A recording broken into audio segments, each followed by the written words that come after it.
Arrêtez tout un instant. Respirez. Et maintenant, répondez-vous en toute honnêteté.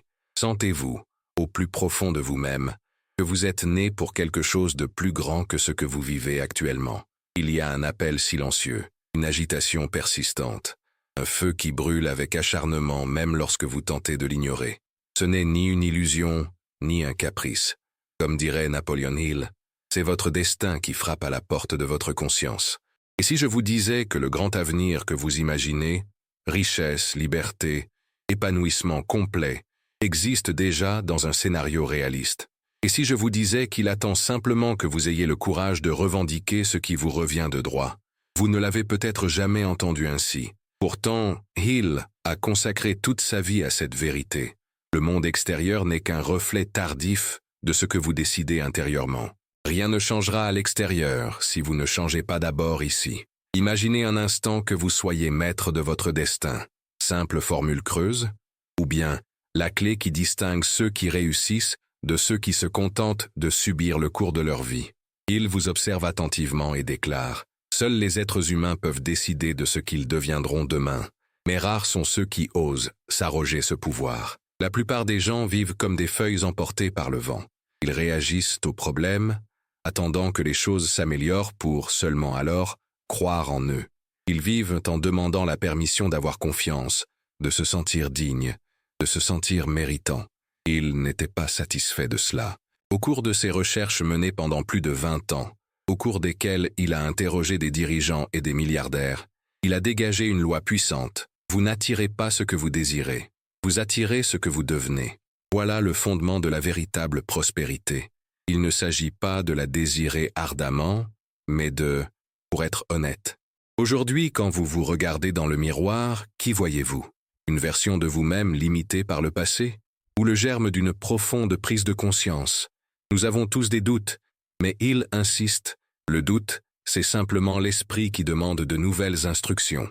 Votre subconscient, ce géant silencieux, attend simplement un ordre clair pour commencer à construire une nouvelle réalité. Et c'est là que tout commence. Clarté de l'objectif. Ceux qui ne savent pas ce qu'ils veulent n'arrivent jamais à rien. Ceux qui rêvent sans forme se réveillent les mains vides. Il exige que vous soyez précis. Pas « je veux être riche », mais « combien, comment, quand, où, avec qui ». L'univers ne fonctionne pas selon des intentions vagues. Il répond en donnant des détails. Fermez les yeux un instant et voyez. Quelle est la vue depuis la fenêtre de votre maison idéale? Quelle odeur se dégage de la pièce lorsque vous vous réveillez? Quel montant apparaît sur votre compte lorsque vous ouvrez l'application bancaire?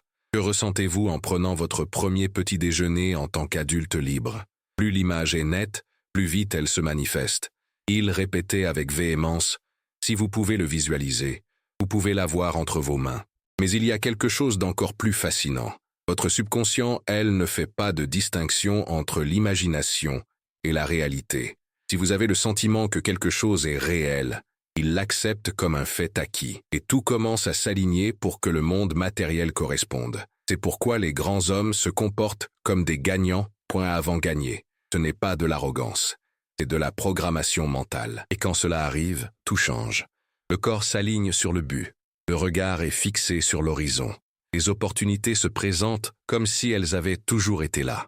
La vie commence à réagir. Vous cessez de demander la permission et vous commencez à supposer la présence.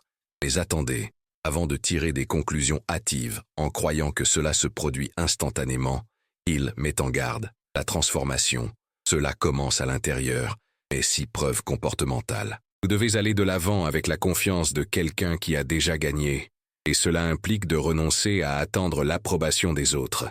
Le monde ne le croira que lorsque la victoire sera manifeste. Vous devez y croire, alors qu'elle est encore invisible. C'est ce saut dans le vide qui distingue les rois de leurs sujets. Regardez autour de vous. Le paysage de votre vie actuelle ne reflète peut-être pas qui vous êtes vraiment. Vous êtes peut-être entouré de personnes qui ne reconnaissent pas votre valeur.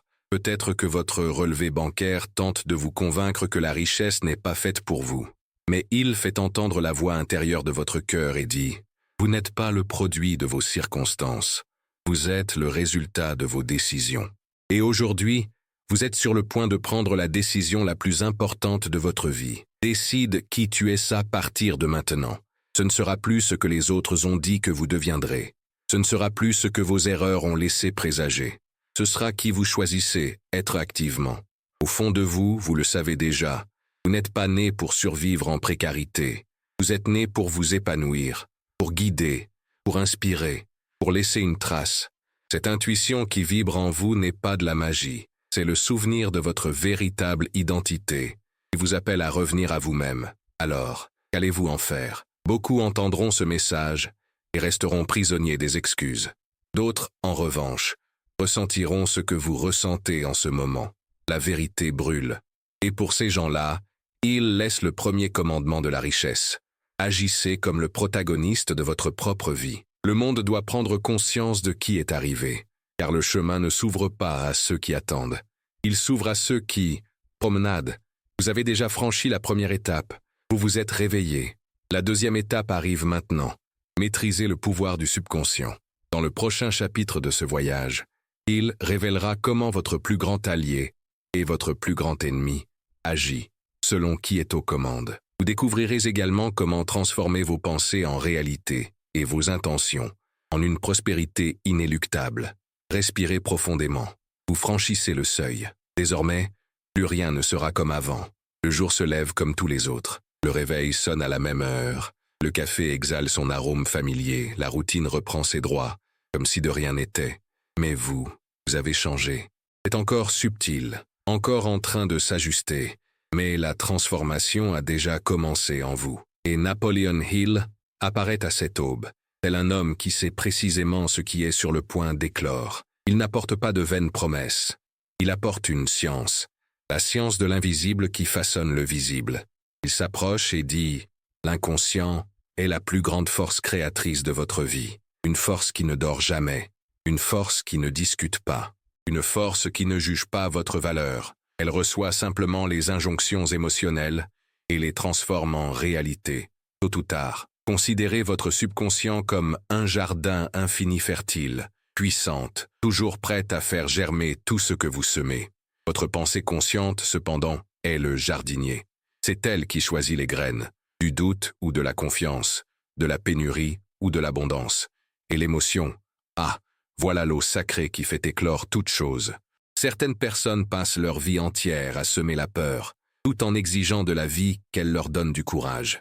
Elles sèment la lamentation et s'attendent à des célébrations. Elles sèment des pensées de pauvreté et se plaignent de ne pas récolter les fruits de leur travail. Ils diraient que ce n'est pas de la malchance.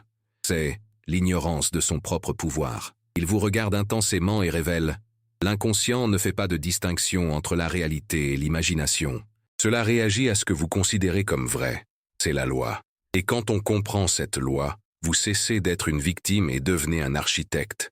Imaginez maintenant quelqu'un qui répète quotidiennement « Je ne peux pas, je n'ai pas de chance, ce n'est pas pour moi, j'ai des limites ». Que demande cette personne à l'univers de faire? Qu'est-ce qui ordonne à l'esprit lui-même de se matérialiser? Exactement cela, l'imitation. Et l'inverse, lorsque vous vous visualisez comme un gagnant, lorsqu'il répète avec émotion qu'il est déjà prospère, lorsqu'on se comporte comme si l'on était maître de son propre destin, le subconscient reçoit le décret « il est déjà là ». Et tout commence à s'aligner pour que le monde confirme cette vérité. C'est ainsi que l'intuition s'éveille et offre les bonnes idées au bon moment. C'est ainsi que les personnes clés apparaissent, comme par hasard. C'est ainsi que les opportunités surgissent de nulle part. Mais rien ne vient de rien. Il vous propose un exercice essentiel. Chaque matin, avant du monde qui vous envahit avec des bruits extérieurs, reprenez le contrôle de votre esprit. Définissez clairement votre objectif principal. Lisez à voix haute comme si vous énonciez un fait.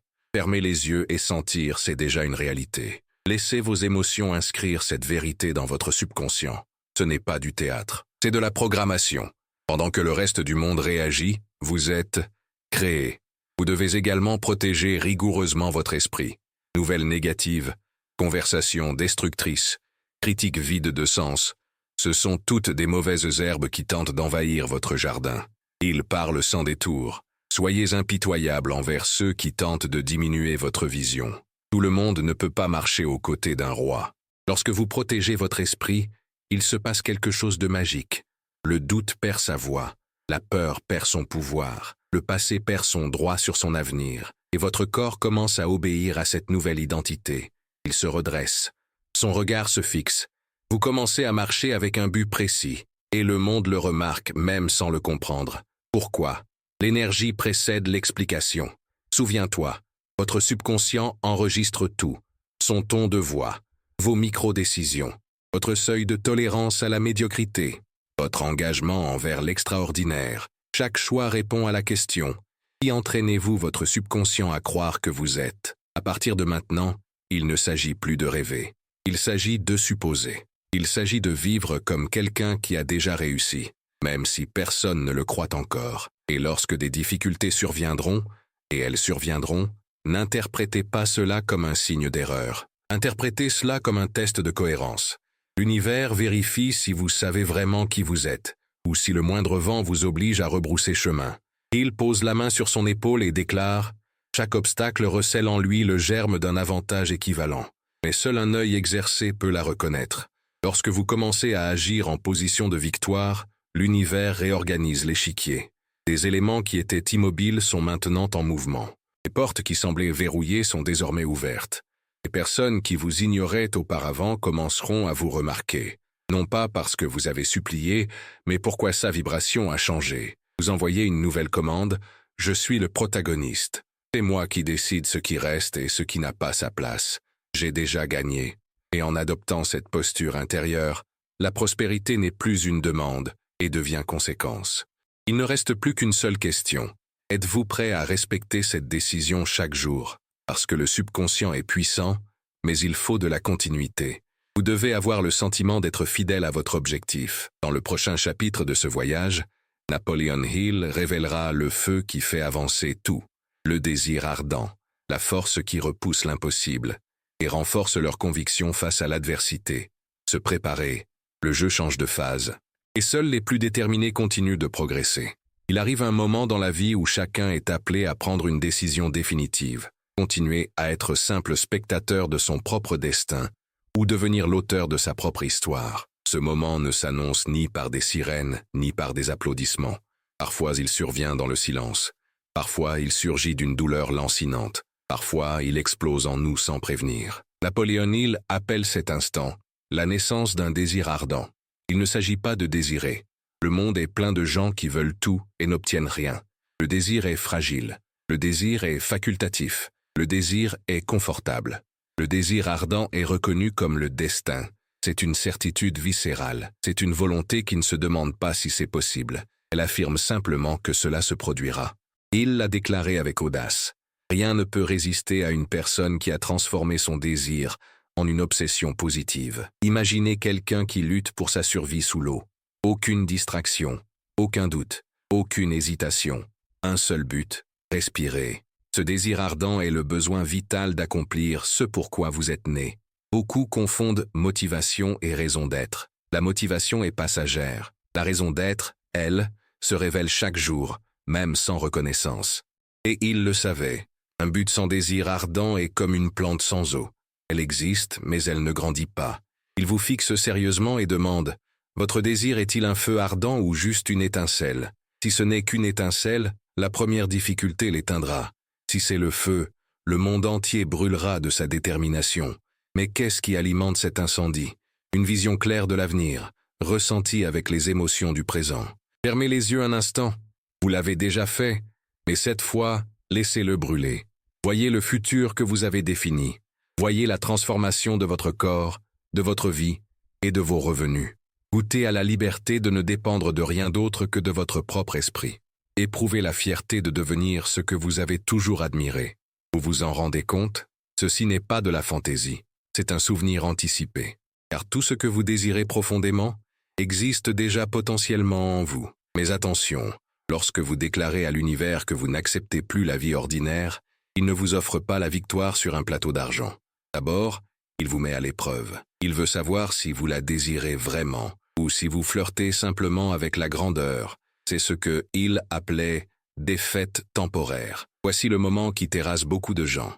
Ils confondent le test avec une phrase. Ils interprètent la résistance comme un signe d'abandon, alors qu'il s'agit en réalité d'une invitation à aller de l'avant. Hill a découvert quelque chose qui pourrait tout changer pour vous. Chaque épreuve recèle en elle le germe d'un bienfait équivalent, voire supérieur. Mais seul un esprit exercé peut le voir. Avez-vous perdu un client? Peut-être bloquait-il un contrat 10 fois plus important. Un projet a-t-il échoué? Peut-être que cette chute vous a évité une erreur irréparable à l'avenir. Une porte s'est-elle fermée? Peut-être était-ce pour vous éviter de vous engager sur une voie qui vous ferait reculer de plusieurs années.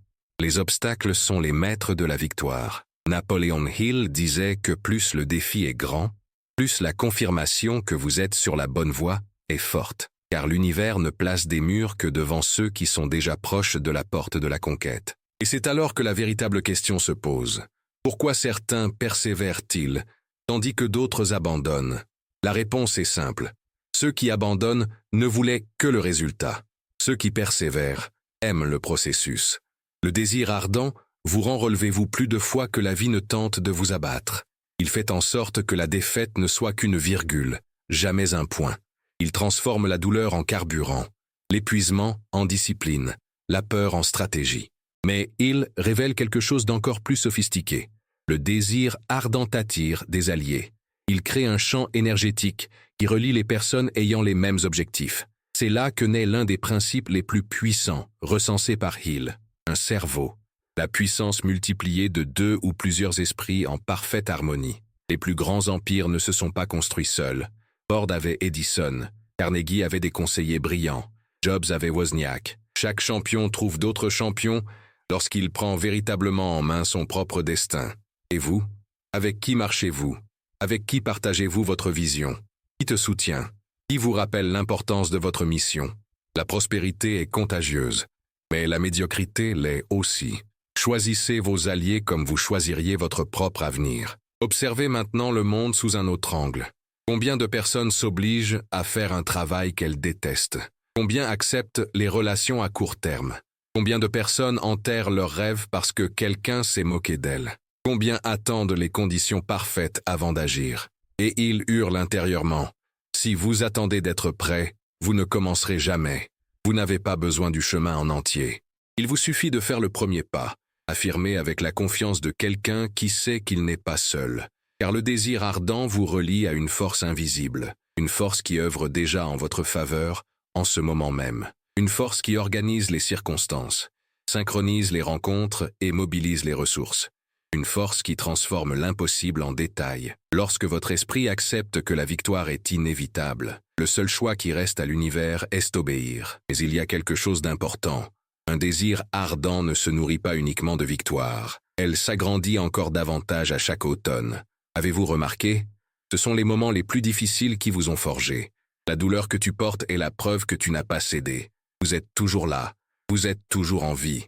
Vous le voulez toujours. Cela vous rend dangereux aux yeux des médiocres. Napoléon Hill sourit quand il vous regarde comme ça. Il sait que le feu est allumé. Il sait que son âme n'acceptera plus rien de moins que le tout. Mais il vous adresse ensuite un dernier avertissement. Un désir ardent a besoin d'être canalisé. Sans discipline, le feu se transforme en destruction. Avec de la discipline, elle devient pouvoir. Et c'est précisément le sujet du prochain chapitre. Comment transformer cette flamme intérieure en habitude, en stratégie et en routine quotidienne? Comment protéger son esprit pour ne jamais revenir en arrière? Comment devenir quelqu'un qui ne négocie pas avec son propre destin? Ce qui suit n'est pas pour les curieux, c'est pour les personnes engagées, pour ceux qui ont déjà décidé qu'ils ne sont plus spectateurs, mais protagonistes. Pour ceux qui savent qu'ils possèdent déjà tout en eux-mêmes, il vous suffit de l'activer.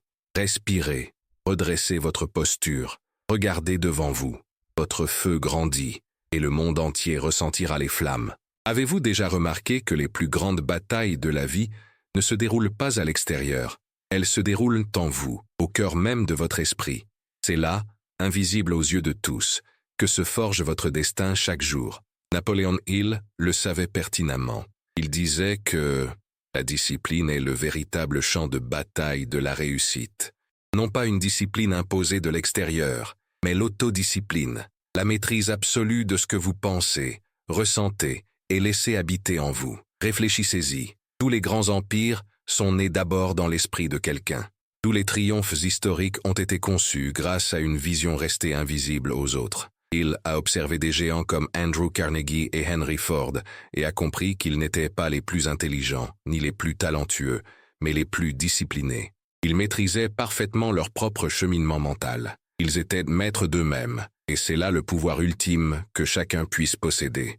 Mais pourquoi est-il si difficile de se maîtriser soi-même? Car en vous, il y a deux forces. Une entreprise qui veut vous amener au sommet, et un autre qui essaie de vous entraîner vers le bas. Une guerre silencieuse est en cours en ce moment même. Un combat entre sa version la plus grandiose et la version qui se contente de moins. Entre le guerrier et le complaisant. Entre le roi et le serviteur. Et qui gagne? Celui que vous nourrissez le plus. L'autodiscipline, c'est choisir de nourrir son moi victorieux, chaque jour, c'est-à-dire non pour tout ce qui te diminue, et t'essayer pour tout ce qui te fortifie. Il avait coutume de dire « Un esprit non formé est comme un enfant. Il recherche le plaisir immédiat et fuit les responsabilités. Mais lorsque vous éduquez votre esprit, elle devient sa plus fidèle soldate. » Alors, comment développer cette force? Commencez par votre rituel matinal, celui qui déterminera toutes les autres décisions de votre journée. Avant que les soucis ne prennent le dessus sur votre attention, avant que l'opinion des autres ne tente de définir votre valeur, vous prenez les choses en main. Un vainqueur ne se réveille pas face au monde. Il fait en sorte que le monde prenne conscience de lui. Napoleon Hill vous observe et dit « Dis-moi comment tu commences ta journée, et je te dirai où tu finiras. » Adoptez la posture de quelqu'un qui a un objectif urgent. Lisez leur discours de victoire. Visualisez votre vie remplie de richesse et d'épanouissement. Adoptez mentalement l'identité de quelqu'un qui a déjà réussi. Ceci est votre premier acte de guerre contre l'ancienne version. Voici l'épée que tu brandis au lever du soleil. Mais la bataille ne s'arrête pas là. Au contraire, ce n'est que le début. Durant la journée, l'ennemi intérieur tentera de vous attaquer. Il essaiera de vous convaincre de remettre à plus tard. Choisir le plaisir momentané plutôt que le progrès durable. Se laisser distraire. Saboter. Combien de fois avez-vous voulu changer, mais votre propre esprit vous a ramené de force dans cette zone de confort qui vous détruit? Cela n'arrive pas parce que vous êtes faible. Cela arrive parce que il a été entraîné pour survivre, pas pour conquérir. Mais vous n'êtes pas ici uniquement pour survivre. Vous êtes ici pour maître. L'autodiscipline est l'acte de devenir le général de sa propre existence. Il s'agit de reprendre le contrôle de ses actions. Il s'agit d'éduquer ses émotions. Il s'agit de faire taire les excuses. Il s'agit de construire l'avenir avec des briques solides. Et savez-vous quel est le plus grand pouvoir de la discipline? Elle crée élan. Ce qui commence petit, cela se répète, grandir, gagne en force. Cela devient irrésistible. Une brique par jour permet de construire une forteresse. Un choix à la fois forge un champion. Comprenez quelque chose de très profond. L'échec survient rarement d'un seul coup. Elle se construit lentement par petits actes de reddition. De la même façon, la gloire se construit aussi dans le silence. Dans chaque décision invisible, chaque nuit où tu refuses d'abandonner. Il l'exprime clairement. L'autodiscipline est le pont entre le désir et la réussite. Sans elle, son rêve meurt comme une illusion. Avec elle, votre rêve devient votre destin. Alors posez-vous la question maintenant. Laissez-vous vos sentiments contrôler votre destin? Ou bien utilisez-vous votre destin pour contrôler vos sentiments? Parce que ceux qui ne vivent que pour ce qu'ils ressentent, il est esclave de sa propre oscillation. Aujourd'hui, il le veut. Demain, il n'en voudra plus. Aujourd'hui, tu es discipliné. Demain, tu te permets de flancher. Aujourd'hui, tu as la foi. Demain, tu doutes. Mais le dirigeant, un leader n'agit pas en fonction de ses sentiments. Il agit conformément à sa décision. La discipline vous donne quelque chose que personne ne peut vous enlever. Respect de soi. Lorsque vous vous disciplinez, vous vous prouvez à vous-même que vous êtes digne de confiance. On apprend à s'admirer soi-même. Et cette admiration se transforme en confiance en soi. Le plus grand aimant à prospérité qui soit. Napoleon Hill sourit quand vous avancez avec détermination, parce qu'il sait que la plupart des gens n'arrivent pas jusque-là. La plupart des gens abandonnent à la dernière minute. La plupart des gens abandonnent au premier signe de fatigue. La plupart des gens recherchent le confort, et c'est pourquoi ils ne connaissent jamais le pouvoir. Non, vous avez décidé de continuer. C'est pourquoi votre avenir a déjà commencé à vous reconnaître. C'est pourquoi l'univers a commencé à déplacer les pièces. C'est pourquoi vous ne pouvez plus tolérer ce qui paraissait autrefois normal. Mais le meilleur est encore à venir. Il vous a déjà préparé à la prochaine vérité. Le pouvoir personnel n'est pas la même chose que la force. C'est une question d'influence, c'est du magnétisme, c'est la capacité de changer le monde par sa seule présence. Quand on devient discipliné, lorsque vos pensées s'alignent sur vos actions, lorsque votre posture exprime la confiance, tu deviens l'aimant de l'inévitable. Les bonnes personnes commencent à se rapprocher de vous. Les projets semblent venir à vous. La vie commence à se liguer contre vous. Mais vous devez rester ferme. Car plus on monte, mais la peur tente de vous retenir. Mais le doute tente de se faire passer pour de la logique. Mais le passé tente de reprendre le contrôle. Et c'est là que beaucoup échouent. Dans les derniers mètres avant la victoire, il vous met en garde. La tentation d'abandonner sera la plus forte juste avant la victoire. Quand cela arrivera, et cela arrivera, respirez et souvenez-vous. Tu es le guerrier de ta propre histoire. Tu ne fais pas assez d'efforts pour gagner. Vous consolidez la victoire qui vous appartient déjà. L'autodiscipline, c'est déclarer chaque jour que l'on refuse de se contenter de peu. C'est la preuve vivante que l'on honore sa vocation. C'est le bouclier contre la médiocrité et l'épée qui tranche toutes les impossibilités. Dans le chapitre suivant, vous découvrirez des choses qui changeront complètement votre vision de vous-même et du monde. Le véritable pouvoir ne réside pas dans la force qui pousse, mais dans l'énergie qui attire. Et Napoleon Hill est sur le point de vous montrer comment devenir un véritable aimant à prospérité. Comment faire en sorte que votre simple présence ouvre des portes, comment attirer exactement ce que vous avez décidé de vivre. Lève la tête, mets ta couronne. Vous n'avez plus votre place au niveau où vous avez commencé. Il arrive un moment dans ce parcours où l'on réalise qu'on ne se contente plus de mener sa vie par la force brute. Quelque chose de distinct se produit. Les portes semblent moins lourdes.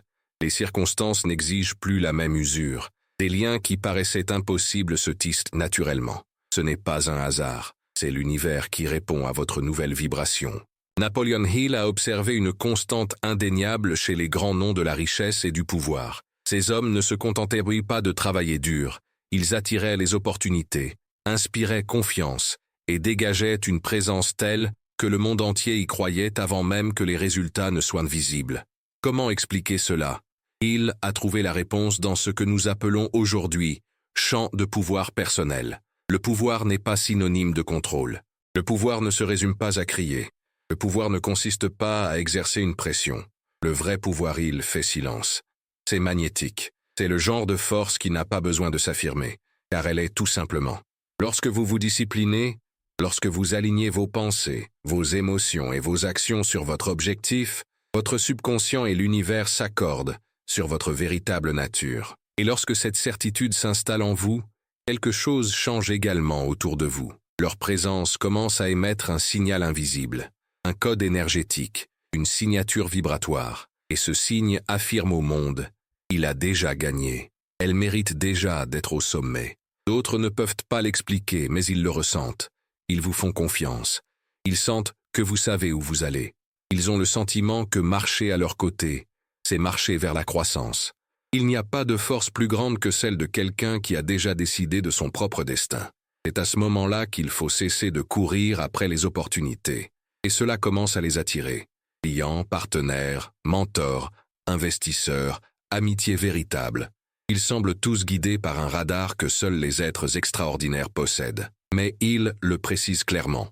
Cela n'arrive que lorsque vous s'il est déjà devenu en interne, ce que vous souhaitez réaliser en externe. Le citoyen lambda dit: quand je l'aurai, je le serai. Le vainqueur qui a compris, il déclare: je serai maintenant, et ensuite j'aurai. Car posséder est une conséquence inévitable de l'être. Permettez-moi maintenant de vous poser une question qui pourrait déclencher une révolution en vous. Essayez-vous de convaincre le monde de qui vous êtes, ou est-ce simplement permettre au monde de découvrir? Quand quelqu'un essaie de prouver qu'il est un gagnant, c'est parce qu'il a des doutes en secret. Quand quelqu'un est gagnant, même son silence parle pour lui.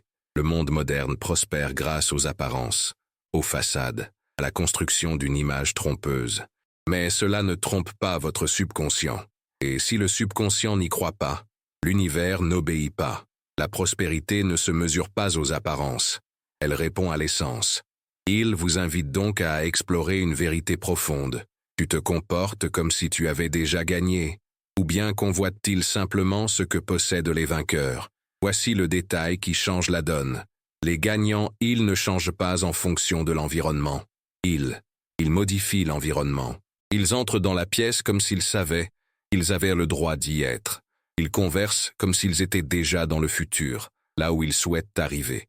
Ils pensent comme des gens qui disposent de ressources illimitées. Ils marchent avec la certitude que le sommet est déjà leur foyer. Cette attitude n'est pas de l'arrogance. C'est une question d'alignement. Inutile de se vanter. Vous n'avez besoin de convaincre personne. Vous n'avez pas besoin de justifier vos rêves. Juste c'est. Et tout le reste sera emporté. Cela n'élimine cependant pas la nécessité de procéder à des tests. Plus votre lumière est brillante, d'autres ombres tenteront d'apparaître. Mais les ombres n'existent pas pour vous abattre.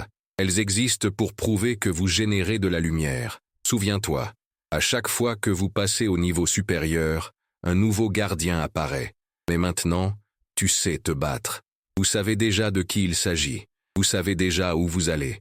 La vie a toujours tendance à favoriser ceux qui agissent avec cette conviction. Napoléon Hill vous observe et dit « Les circonstances ne façonnent pas les leaders. Ils ne font que révéler ce qui existe déjà en eux. Vous avez déjà tout.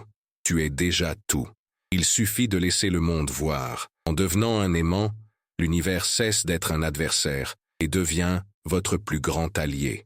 L'instant qui suit est le plus important de votre vie, la grande conclusion qui met un terme à votre cycle de préparation et met en branle son inévitable victoire. Vous êtes sur le point de vous asseoir sur le trône pour lequel vous êtes né. Mais Hill veut que vous y arriviez, conscient la mesure de votre force. La suite ne sera pas simplement une fin, ce sera le début du royaume de votre suprématie mentale et spirituelle. Se préparer. Celui qui est maître de votre destin est sur le point de prendre les rênes sans restriction. Nous voici arrivés au moment le plus important de votre parcours. Si vous êtes ici, ce n'est pas par hasard. La vie elle-même vous a choisi pour entendre quelque chose que la plupart des gens ne sont pas prêts à recevoir. La réalité ne s'incline que devant ceux qui se sont déjà inclinés devant leur propre grandeur intérieure. Napoléon Hill passe la main sur la table du destin, enlevant la moindre poussière qui pourrait encore obscurcir sa vision. Il vous regarde droit dans les yeux et déclare « Vous avez maîtrisé les principes. Maintenant, vous devez vous maîtriser vous-même en permanence. Car il n'y a pas de victoire durable sans entretien constant. La victoire est une identité, pas un événement. Vous avez déjà levé le voile sur les doutes. Il considérait autrefois son esprit comme un jardin fertile. Il a déjà cultivé ce désir ardent. Il a déjà acquis la discipline d'un guerrier. Elle a déjà activé le pouvoir de sa présence magnétique. Maintenant, il est temps de monter sur le trône. Pas un trône fait d'or et de pierres précieuses, mais le trône le plus noble qui soit, le contrôle absolu de votre esprit et de votre destin. Vous êtes le maître de votre réalité. Arrêtez-vous un instant et imaginez votre vie comme un royaume. Votre esprit est le château. Leurs croyances sont les murs. Vos habitudes sont vos gardiennes. Vos décisions font loi. Et votre foi, c'est l'épée du roi. Vous avez trop longtemps laissé des forces extérieures gouverner ce royaume. L'opinion des autres, leurs peurs, leurs vieilles souffrances, leurs limitations héritées. C'était l'ancienne dynastie. Elle est tombée. Aujourd'hui naît le gouvernement de votre conscience éveillée. Vous avez pris possession de votre droit naturel. Le droit que Napoléon Hill a repris dans ses œuvres comme un décret universel. Les êtres humains ont le pouvoir de créer leur propre réalité, à condition de la créer d'abord en vous-même. C'est à ce moment que les personnes timides s'arrêtent, et les dirigeants commencent. Car maintenant vous comprenez quelque chose d'énorme. Vous ne marchez pas simplement vers votre victoire. Tu marches depuis qu'est à dire. L'univers reconnaît déjà qui vous êtes devenu, et tout ce qui ne s'est pas encore aligné. Nous sommes simplement dans la phase d'adaptation. Remerciements anticipés, le signe des champions. Ils savaient. L'énergie la plus puissante de l'univers n'est pas le désir. La foi n'est pas non plus isolée. C'est merci d'avance. La plupart des gens s'attendent à recevoir quelque chose en guise de remerciement. Mais le gagnant est reconnaissant de recevoir. La gratitude préventive est une preuve devant l'univers que vous vous êtes déjà approprié émotionnellement la victoire. Quand vous dites « Je suis reconnaissant pour la richesse qui m'est déjà accordée. Je suis reconnaissant de la force qui me soutient. Je suis reconnaissante car je suis déjà la meilleure version de moi-même. » Vous affirmez que la partie est déjà gagnée. Tu parles la langue des dieux, le langage de l'inévitable. La gratitude est la signature d'un destin acquis. Vous êtes le phare Napoléon Hill. Vous observe maintenant avec un respect silencieux. Il sait que vous irez bien au-delà de votre propre succès. Vous deviendrez une référence, un phare. Et voici le plus beau détail. Les phares ne s'illuminent pas d'eux-mêmes. Ils illuminent des océans entiers. Il y a des gens en ce moment même qui vont continuer à se battre, car ils verront en vous la preuve vivante que cela en vaut la peine. Il y a des histoires qui ne feront que prospérer, parce que tu as décidé d'éclore en premier. Voilà l'héritage. Voilà le but. C'est ça, la grandeur. Les 4 vérités du roi ou de la reine que vous êtes déjà. Vous êtes déjà un gagnant. Le monde physique ne fait que mettre à jour ces informations.